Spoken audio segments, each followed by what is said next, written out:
Hi guys, I don't know about you, but every time I'm going to visit some country, I always open the map and picturing myself in this place. Same story with Azerbaijan.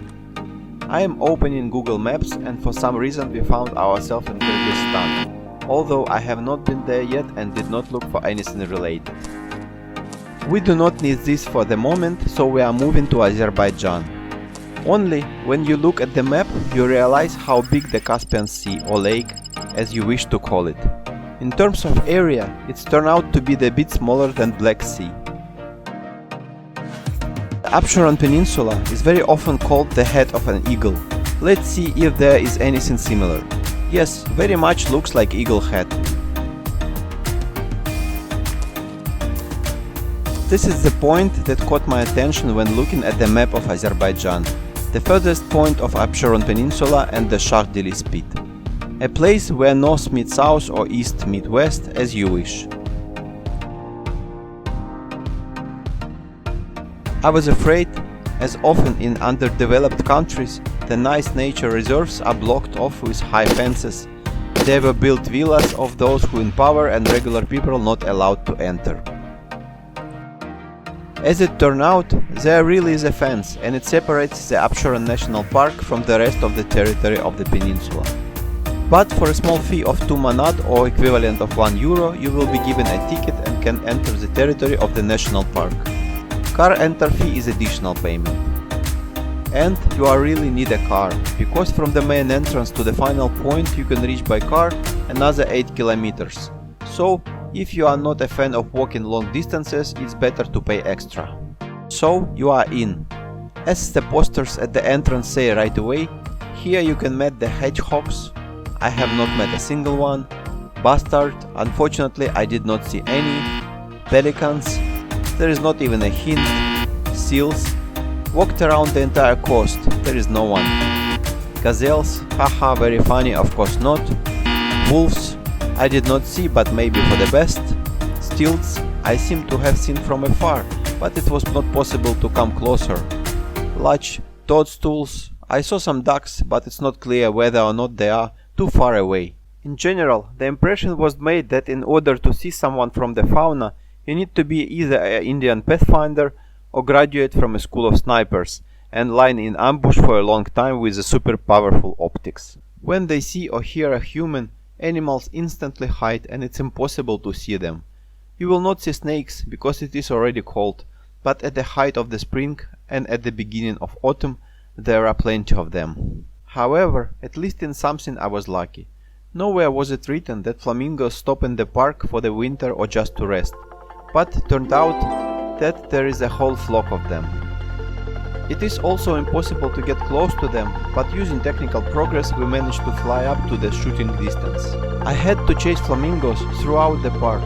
They, hearing any danger, are removed by the whole flock and fly to another place. So after looking for them several times, I gave up and headed for the main purpose of my journey, the furthest point of the Shah Dili Spit.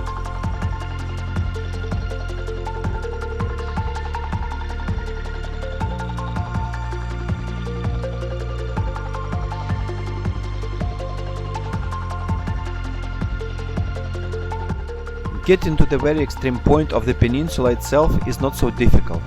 The road along the beach is rolled and in dry weather make it easy to get by car literally to the very edge of the water at the end of the cape.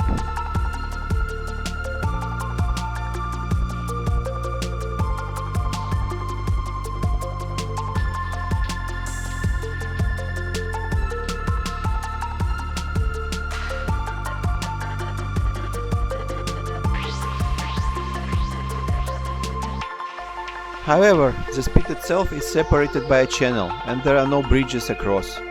Jeeps with high ground clearance can of course cross this strait quite easily if you know where to go, but I will do even easier. The water temperature is 10 degrees Celsius, but you will not have to swim, the water barely reaches the knee.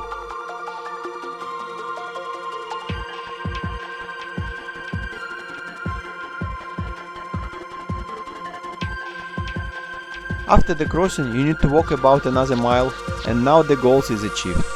From this point is only the sea.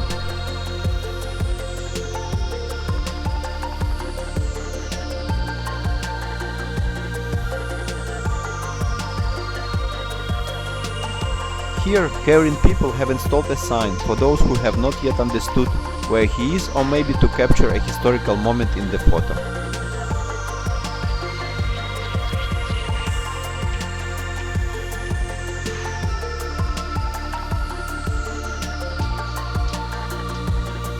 The most beautiful spit looks in clear weather from a height of 100 meters or more. When you see it from the airplane, it's already too high, so you cannot see the colors and small details. Of course, ordinary photos do not reflect the beauty of this place. To feel it, you need to shoot from a bird's eye view.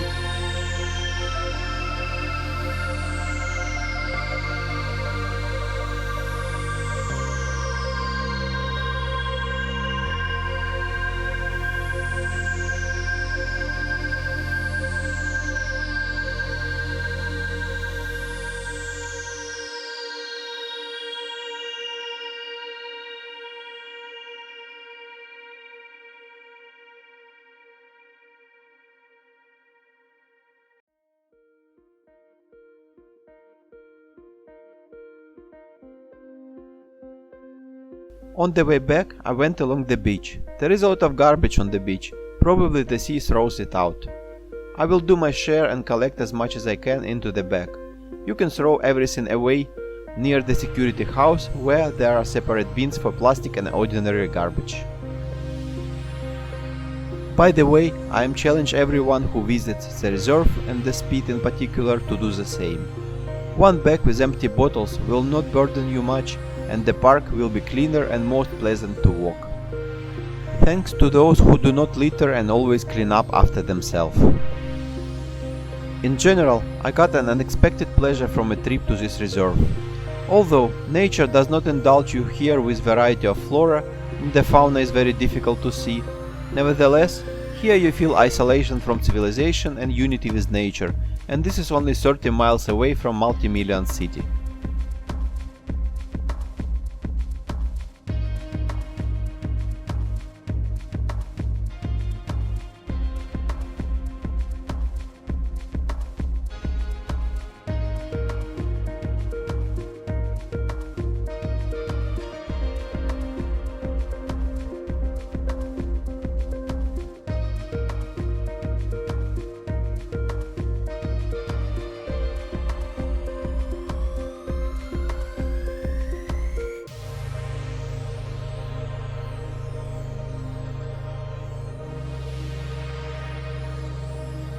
Not far from the main entrance on the shore, I found the ruins of some fortifications. They say it remains from the time of Second World War. I cannot check whether it's true or not, so be it.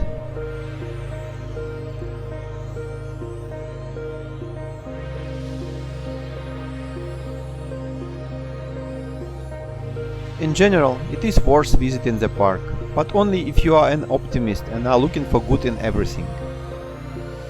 Pessimists will find here only disappointment. There is nothing to see, there are no trees, no shadows, wind, sand, and so on and so on.